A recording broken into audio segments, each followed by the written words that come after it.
Aloha, my name is Anna Covert, and I'm coming to you from my battleship here on the beautiful island of Oahu. This week on the Covert Code, the topic is turning innovation into impact. And my special guest is Itzhak Fisher, founder and chairman of Pereg Ventures and author of the recently released and already Amazon best-selling title, The Courage to Continue, a family's legacy of resilience and global enterprise. A serial entrepreneur, Itzhak co-founded RSL Communications and scaled it to 1.5 billion. Then he led Delta 3 to a $1 billion IPO.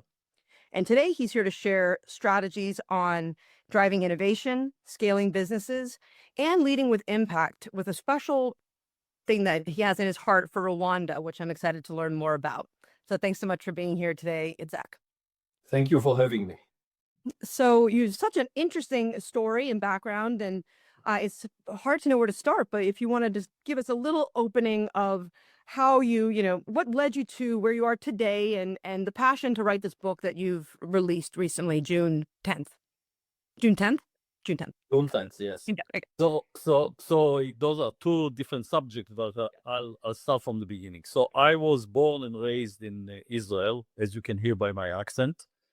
My parents were Holocaust survivors, which my father was a carpenter, my mother was a housewife, and Israel is a different type of environment growing up because there is uncertainties. That every couple of years we had a war, so under those terms, growing up, it was a little bit unusual and difficult.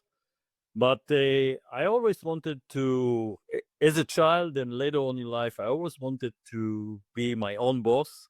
And I always wanted to do things that I would like or aspire to succeed in. So I started my career by, everybody serves in the Israeli army. I served in the Israeli army.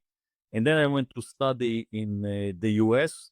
And my first decision in studying, which was funny, is a typical student doesn't think about the next step. He's thinking about having fun in college. And for me, the most important thing was to study a degree that I would be able to get a job immediately after college. And again, I'm 21 or 22 years old. I'm studying with 18 years old because I was 3 years in the Israeli army. I came to study in the US, and I chose computer science, which, by the way, until today, whoever studies a degree in computer science, the chances of getting a job is very high. Yes. So I studied computer science. I then met my wonderful wife, which is another story because we dated for 2 months. Then I went to Israel for a month. Then we got engaged. And 3 months later, we were married for 44 years. So, Wow, congrats. which was a big story by itself. And then we moved back to Israel. I had a couple of jobs. And the big decision that I made, which was the base to where I am today, I was married with 2 little kids. I turned to my wife and I say, I cannot work anymore for anybody else. I have to find myself. And my wife supported me and told me, go ahead. We didn't have a lot of money. I quit my job, and then Sprint, which I was in telecom, Sprint, who I represented, gave me in 94 a present to fly all the way to Los Angeles to see the World Cup final. Now, in parallel to all of this, I volunteered because, being in Israel, you cannot just work. You have to try to make changes. And I volunteered as the treasurer of Benjamin Netanyahu, who is now the prime minister of Israel, which is another funny story. I met Benjamin Netanyahu. After an hour meeting, he said, you are my treasurer, which is like, I said, but you don't know me. He actually did research, which I found out later. But anyway, through him, I knew Ronald Lauder, the son of Esther Lauder. And on my way to the World Cup, I met Ronald Lauder. And I pitched to him an idea that came to my head like minutes before, to build an international facility telecom operator. And at that time, calling from the US to Israel cost $1.50 a minute. Wow. And by the way, my mother, until she died, whenever I talked to her from New York, she was screaming into the phone and talking very fast because it's very expensive. So it's not expensive anymore. No, she continued screaming and talking very fast. Anyway, I pitched the idea to Ronald. He loved the idea. He told me, how much money do you have? I said, if you turn me upside down and you shake me, there will be $400,000 on the floor. So he said, you put 400, I put the rest, we are 50-50. And I said to him, Ronald, this is not serious. I didn't do a business plan. I don't know what is required. I don't know how much money is required. Let's stay friends. And he said, no, no, no, no, you're insulting me. Take me seriously. This. Anyway, I didn't even think about it. I didn't even tell my wife about it. He said, when are you back in Israel? I said, next Friday. Next Friday comes. He's calling me. He's at the Hilton Hotel. I came in. There was a lawyer with him. We negotiated. I put $400,000. He put $5 million. Wow. And I have 36%. And a week later, my wife is, until now, she remembers 2 big suitcases and 2 kids. We moved to America. Wow. That was the 94. Now, 3 years from inception, we built the company to a $1 billion IPO.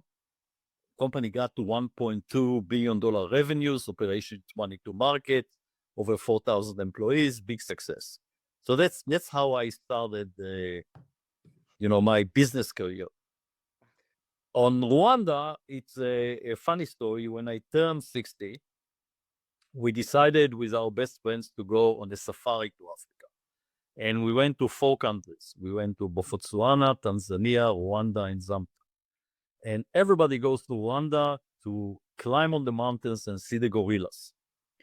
And we went to Rwanda, and Rwanda is very different because the minute you land, the captain tells you not to bring plastic bags because they are very aware of the environment. And then as you drive to the hotel, the country is spotless clean. Every citizen cleans the streets twice a month. There's nobody that drinks in the streets. You can drink in the hotel, in the public, but nobody drinks and nobody smokes. And you are like, especially since you go and visit other 3 countries in Africa, you're in total shock. Wow. Yeah. It sounds like Singapore. Yeah, Yeah. we call it the Singapore of Africa. Oh, yeah. And my wife again tells me, she said, you must help these people. And if you would ask her today, she said, I didn't know you'll take it that far. Saying because I decided to meet the president. I have a very healthy Rolodex. Met the president in New York. I thought it would be a 15-minute meeting, pictures and all of that. And he had a folder about me. We had an hour-and-a-half meeting. He invited me to come back to see how I can help the country. I met anybody I could, and then I made a commitment to come every 3 months and bring foreign investors. And I did this for a year. And after a year, I told him that the most precious thing for me is my time, and I'm wasting my time because nobody takes me seriously.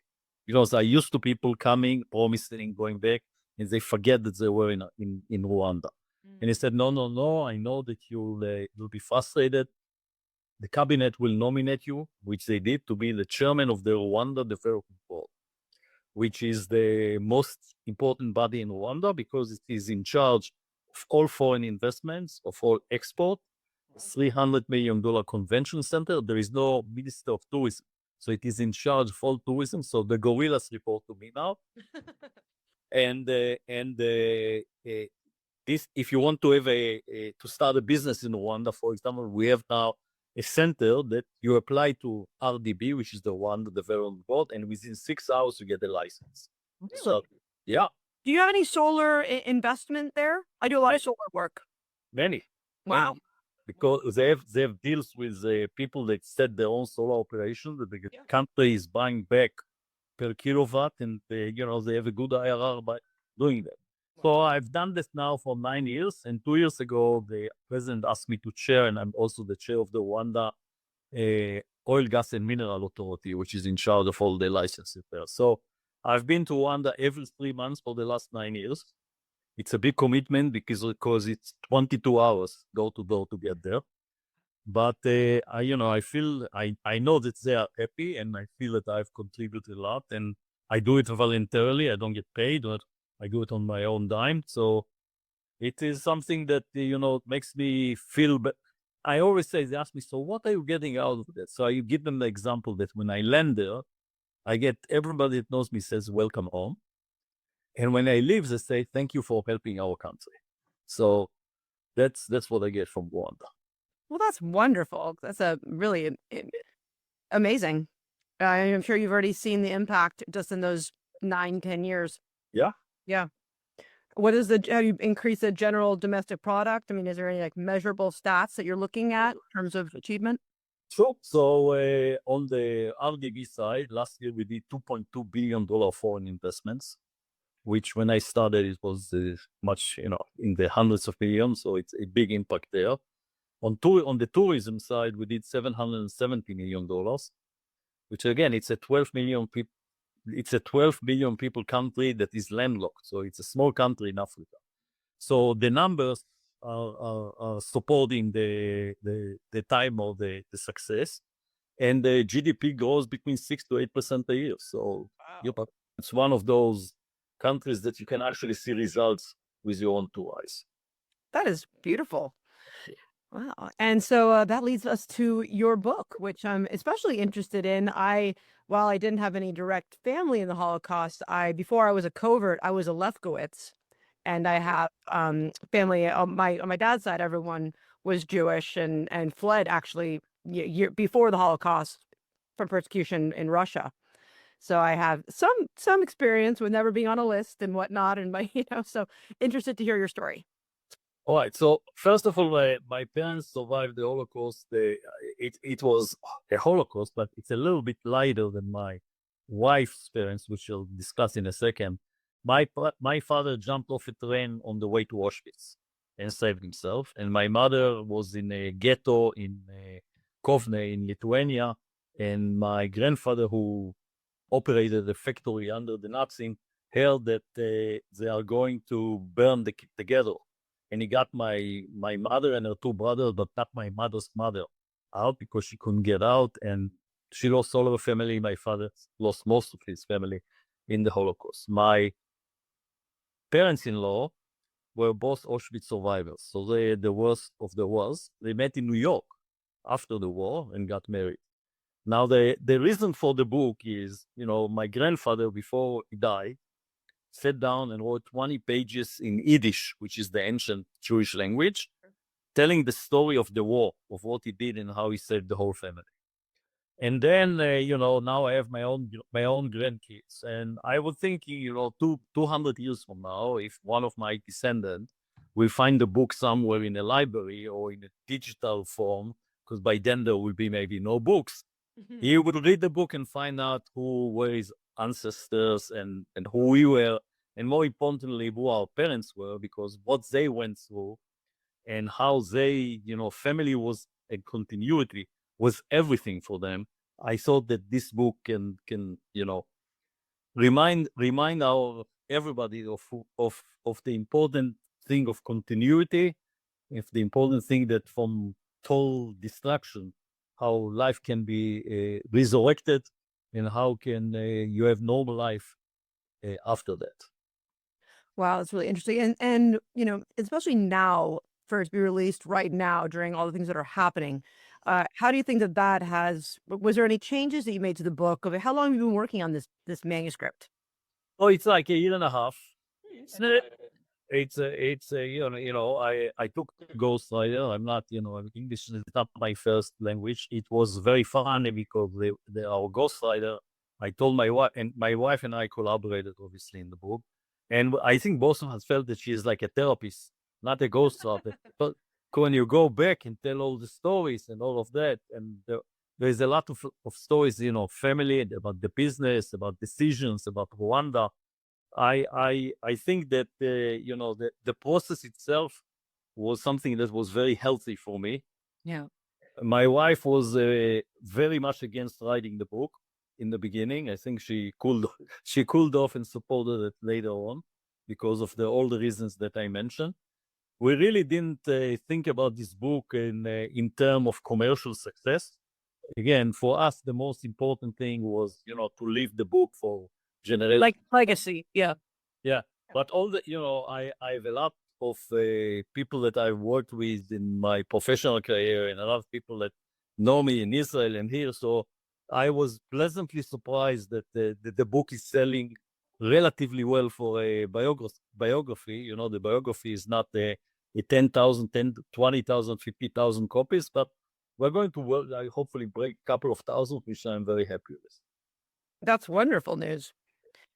And since what is going on, do you think that there's some extra, we call it newsjacking capability of people being more interested in just the region than maybe typically?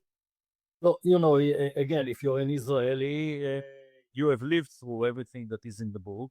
Yeah. Although the latest developments in Israel with the continuing war for the last 2 years and the now recent war with Iran, it's something that would never happen before in Israel. So I think the book is, again, the book is very, very relevant because, a lot of, I wouldn't say that the education system in Israel is the best education system in the world, but there is a high-tech sector in Israel that is very innovative and very successful. And I think the latest wars gave, gave credibility to the fact that having a strong army, having innovation in the army, and having everybody serving the army after they finish high school created a layer of some very, very smart people and and invented very smart technologies that later on are being used for civilian use. And I think this war will emphasize that there will be a lot more innovation coming out of Israel, although a lot already has come. And I'm an example of that. I've been in the school system, I've been in the army system, I've worked in high tech, and now in the past more than 20 years, I'm a very active investor with at least 50% of my investments is in Israeli people or Israeli high tech. And I'm always astounded by the youth and innovation that is coming from there. Yeah, I think that you brought up something interesting at the beginning of kind of how you were untypical, compared to when you came to America and you were in college compared to those others who just wanted to party, and you really had that framework. And I think that even though I was born in America, I also had a similar mindset when I went to college. I went to business school. I wanted a degree that I could use. I graduated early. And is there something about just that legacy of, the Jewish religion maybe, or even legacy of commitment that, that's something that's instilled that, you can work at, but you have to play, you can play, but you have to work hard too. Right? Listen, we are always a minority. Mhm. Although in Israel we are a majority, but we are always around the world a minority. We are always having challenges. We always have to explain ourselves. Uh, Recent times have been much more difficult than ever, especially in the US. It's something that is a direct result of the ongoing war in the Middle East. In some way, shape, or form, I think that we lost the young generation here in the US. The universities are pretty tough. It's pretty tough to be in certain universities, being Jewish and going to school. Yeah. And these are a very challenging time. Again, it reminds you of not as bad, and hopefully we'll never get there, of what my parents and my wife's parents had to live through when religion, the Jewish religion wasn't, people were not in favor. So I think from all of this, we are, because of the heritage that we had, we have to be stronger. I think we are stronger. I think we are tolerable, and I think we are always putting our head down and hoping, that it will pass, and hopefully it will. Yeah. So to pivot a little bit, what lessons would you say would you or recommendations you have for businesses today who are looking to scale and afraid of conditions around them, right? They're, maybe seeing more obstacles because of policy or disbelief or changes in culture. What is your recommendation on how to scale safely? So first of all, that is an excellent question because most startups have a wall that they hit at a certain stage. And I sold the company to Nielsen, and Joy Nielsen, it's in the book, and not Joy Nielsen is one of the top 5 executives. And my last job at Nielsen was head of M&A and business development. And we did, like, my last year at Nielsen, we did 17 deals, which is unheard of. The CEO of Nielsen at that time, Dave Calhoun, later was the CEO of Boeing. said something that struck me and stuck with me is that most startups, he said, have a wall that they hit at a certain revenue threshold. Like you get to $30 million and you go like this, and then you're flat, or you grow very little, or you get to 50 million. But there is a number that you get stuck. And my advice to all the startups that I'm investing in, so yes, you can change management, and a lot of times, founder outlive their stay, and you bring professional managers, and you hope that the professional managers will hire people not out of favorism, but are being professional. Maybe it will improve the results. But my advice is always, there is always a fragmented market of where the startup is operating. And at a certain point, or before you get to the wall, you have to keep your eyes and find companies that are complementary to you, and or you do joint ventures or you do mergers. And if you do those mergers, there are synergies that will make you much more profitable than what you are, and it will help you grow much faster towards an exit that everybody would like to have. Yeah. I think that having a very strong business development and a merger acquisition next to the CEO that canvasses and sees exactly what is happening in the market and comes with the right ideas is something that is very, very important to startups. And in most startups, you don't have it because people are buying into the strategy. And in the beginning, you grow 100% a year and 50% a year, but eventually you hit that wall. And that's something that I would, I think is very important. The second thing is what we discussed very early on, which is data and analytics. A lot of startups out there have created databases and have the ability to do analytics. That is sometimes the data that they collected while selling their products and services is much more valuable than the actual services that they sell. Right. Yes. And you always have to see and look and try to find what is the added value of what we are doing in other areas, especially in the data and analytics. I agree. That's my background is digital advertising, and and the data. And I think now the real fear is, well, I see a lot of businesses failing today is that they are maybe holding on to data that is not trustworthy, right? And they hold on so tight to it that this is our data and we're gonna, like hamsters, like hoard the data, right?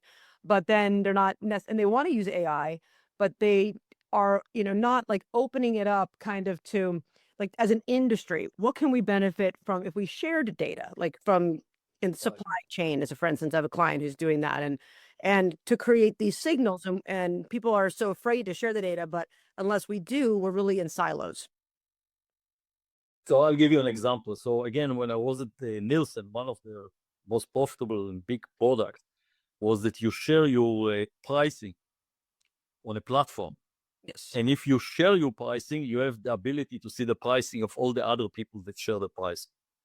And the number one gorilla in the market, Walmart, refused to share the data. And why is that? Because they had a big enough market share that they thought that if they share their data, they are going to lose instead of gain. But then guess what happened? They started to lose market share. And when they started to lose market share, they came back and they shared their data. Right. So sharing the data actually allows you, for example, to do dynamic pricing, which all the supermarkets are doing now. That if you don't share your data, you won't be able to see what other supermarkets are doing in the same zip code, for example, or what other promotions people are doing while you're doing your promotion. It's all on the platform. So sharing data. The thing again, when I joined Nielsen, the first thing that the management and me and everybody did, we decided to be a transparent and open company. Yes. So for example, we are the numbers of Nielsen is accredited by a public body called MRC. The MRC was sitting in internal meetings to design the next data capturing meter that we use, and it was never done before at Nielsen. So being open, being transparent, sharing your data, I believe will bring you much further than being like in a box. Absolutely. And that's one of my big fears. That's actually why I wrote my book that Forbes published last year. It was about this really scary position that most companies are finding themselves in today, where because there is no transparency online, right? Like I explained it, if we wanted to do traditional advertising and we wanted to know if our television commercial ran, we could call Nielsen, and Nielsen records every TV station in the country. They can prove to us that it ran. Scarborough does it for radio. There's third parties that follow print publications. There's even companies that will stand on the side of the billboard and click cars, right? They used to do that way. Now we have other ways to track, but there's no third party oversight online at all. And you have to then believe that your impression ran. And, and the fraud's so high now. I mean, just last year, it's $100 billion in digital fraud. And in the first quarter of this year, I've seen that triple. Yeah. And, who's responsible? I mean, it's the Googles, it's the Metas, it's all these people who are keeping it behind the door and not allowing this ability to be transparent. And it's only going to get worse. So I'm hoping that someday soon we're going to have a way to take that initial learning that you've created and apply it to the real what we're using today.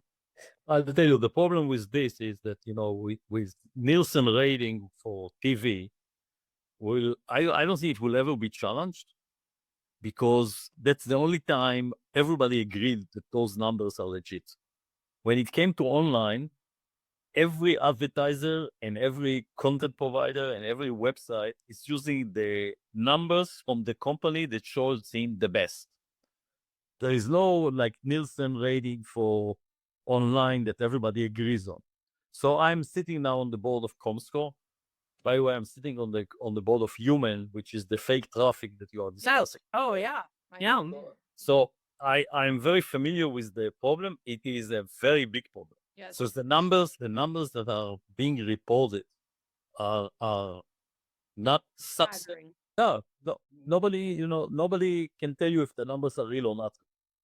No, nothing matches anything, and that's what I mean. Like and it's really, really very, very scary. I mean, we've gotten, there's tools like ClickCease or Human, but they're really, it's only, you have to have people agree to use it, right? And if they don't use it, and that's the problem, that Google is holding all of the, the exchange hostage, and they won't even allow a third-party pixel to be placed in their ads, to prove that this impression ran or didn't run. And then if it was clicked on by who and by whom. And we just see that it's just getting, harder and harder to really trust anyone.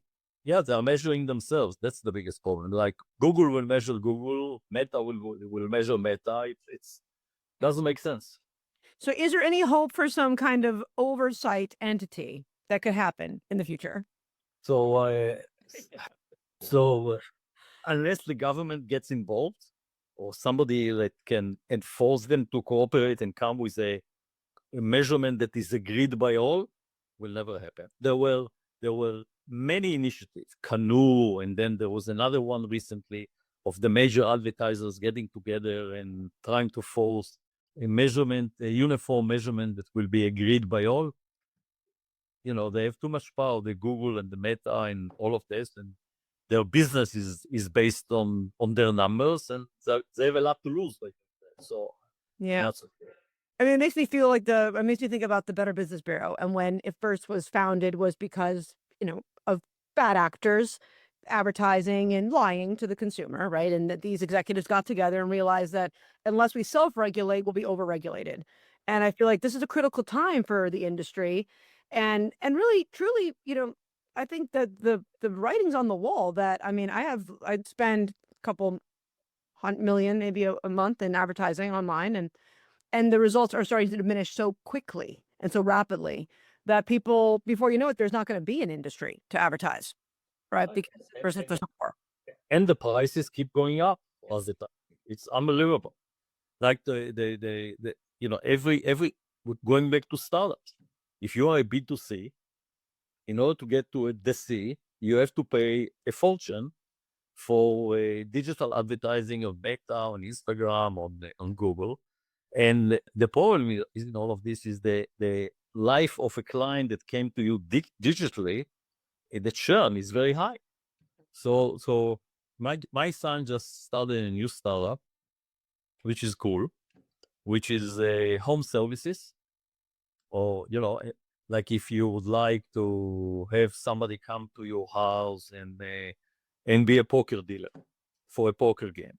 Or we actually we had a group of friends in our house, and he arranged for us to have somebody that taught us how to make soap and perfume and all of that. And I was The mom plays mahjong. We're just big mahjong. We're big mahjong players. Masha. That would be great for that. One of that. The obstacle for him is to get to a critical mass of users, because every vendor that he talks to is signing up.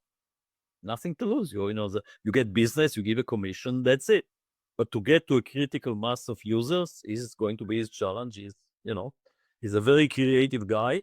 I'm sure we'll find a solution, but it's going to be expensive and it's going to be challenging. Yeah, well, I mean, it's just interesting. To me, it's interesting. One of the big things that's been a differentiator for me and being a digital leader is that I don't believe in media commission. And this is why, right? Because it is archaic and doesn't make any sense online. If I do my job really well and I care about you, the consumer, or my business, well, everyone really. But then when I do my job well, you spend less and we make more money, right? Because the optimization, that's the actual go. Now, even these big companies that are pledging that they are using human and other fraud prevention are charging still on commission. And so then they have no benefit of ever optimizing your account. They're just spending more and more and more. So how can they really want to prevent the fraud and these and really like curate an experience when that's their revenue model? Yeah. The answer is they don't. Like, they're just making more money the more you spend, right? So it's got to be like, we're on the same team. You pay me a flat fee. I don't care what you spend.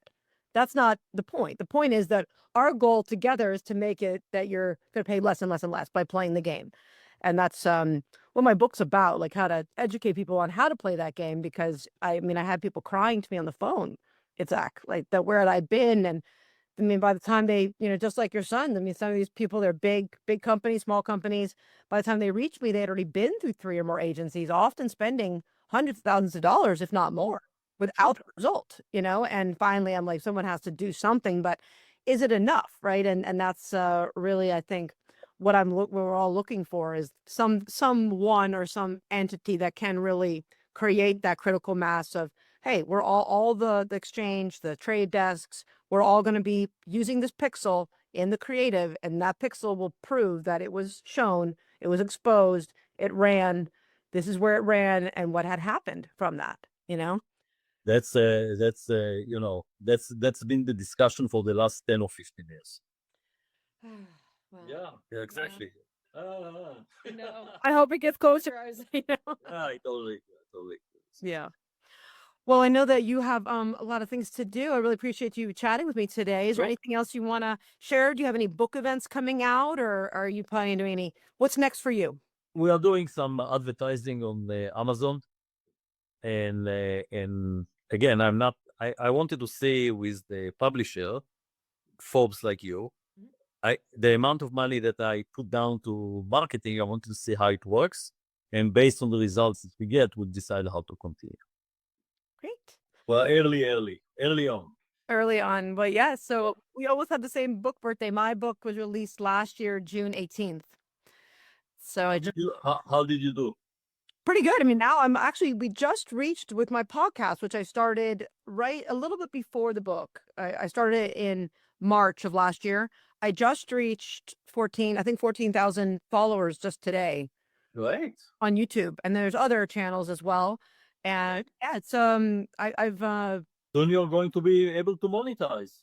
yes, I think pretty soon we're going to start monetizing. Good. And it's very exciting to just, my goal is not obviously it's nice to monetize, but really it's nice to talk and communicate with people like yourself and really uncover some of these topics that people don't want to talk about or are afraid to talk about. And it's been very exciting to get to speak to people like yourself. All right. It was nice talking to you too. Well, thank you so much for being here. And for everyone who's listening, go to Amazon, pick up a copy of The Courage to Continue, a legacy of resilience and a legacy of resilience and global impact. Right.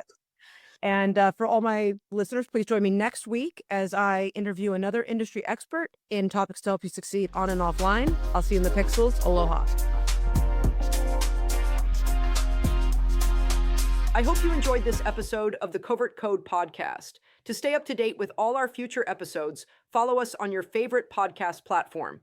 Your support means everything to us. Please take a moment to leave a review and share our content with your friends and colleagues on social media. Your feedback helps us improve and reach more digital innovators like yourself. See you in the pixels. Aloha.